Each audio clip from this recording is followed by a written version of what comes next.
ارے واہ، ماشاء اللہ ماشاء اللہ ماشاء اللہ، آپ کی شادی ہو رہی ہے اور آپ نکاح نامے پر دستخط کرنے والے ہیں؟ آپ کو معلوم تو ہوگا نا اس پہ لکھا کیا ہے؟ کیا نہیں؟ رکو رکو رکو ایک منٹ، ذرا رکیے.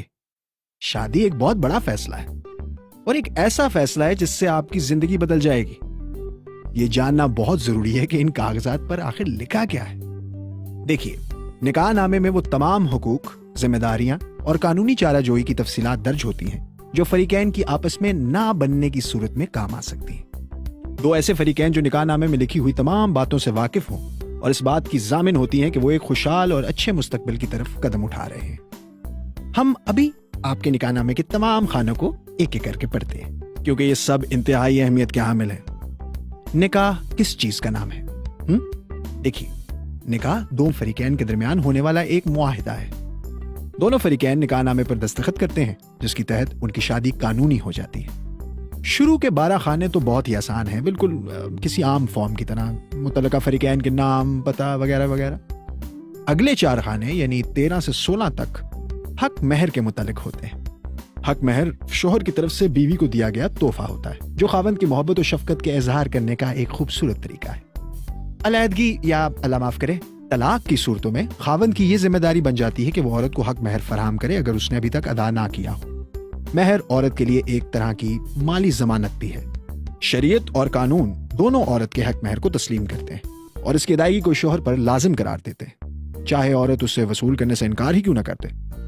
حق مہر کی ادائیگی نقد، زیور یا کسی اور قیمتی چیز کی شکل میں ادا کیا جا سکتا ہے. مہر کی 2 اقسام ہوتی ہیں: معجل، جو کہ شادی سے پہلے یا نکاح کے وقت ادا کیا جاتا ہے، اور موجل، جو کہ نکاح نامے یا معاہدے میں طے شدہ وقت پر ادا کیا جاتا ہے.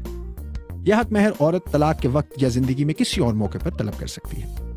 کسی دشواری کی صورت میں عورت قانون کی مدد حاصل کر سکتی ہے. یاد رہے، یہ حق مہر صرف اور صرف عورت کا حق ہے. خاندان کا کوئی دیگر فرد اس میں شریک دار بننے کا مطالبہ نہیں کر سکتا.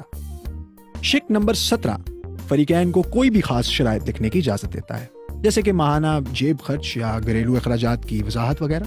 یاد رہے کہ یہ شرائط شریعت اور ملکی قانون کے حد کے اندر رہ کر کیے جاتے ہیں. 18 اور 19 نمبر خانے طلاق کے حق کے بارے میں ہوتے ہیں. دیکھیے، اللہ نہ کرے کسی کی بے ازدواجی تعلقات میں ایسی خرابی ہو، لیکن پھر بھی ان امور کے بارے میں تھوڑا بہت جاننا تو ضروری ہے نا. طلاق ایک حقیقت ہے، اس لیے آنکھیں بند کر دینے کے بجائے بہتر یہ ہے کہ طریقہ کار اور اصولوں کو سمجھا جائے. خانہ نمبر 18 اس بارے میں ہے کہ آیا خاوند نے بیوی کو طلاق تفویض کا حق سونپ دیا ہے یا نہیں، اور اگر سونپا ہے تو کن شرائط کے تحت. شوہر طلاق تفویض کا حق سونپنے سے پہلے شرائط لگا سکتا ہے، اور عورت اس حق کو تب ہی استعمال کرے گی جب وہ شرائط پوری ہوں گی. طلاق تفویض کا ایک فائدہ یہ ہے کہ اس کو استعمال کے لیے عورت کو نہ تو عدالتی اجازت اور معاونت کی ضرورت ہوتی ہے اور نہ اس کی وجہ سے حق مہر متاثر ہوتا ہے، بلکہ وہ جو کا تو ہی رہتا ہے. اسی طرح نکاح نامہ کو سمجھنا اور اس میں دیے گئے حقوق سے بہرہ مند ہونا بہتر مستقبل کی ضمانت ہے. جبکہ خلا لینے کے لیے عورت کو عدالت سے رجوع کرنا پڑتا ہے.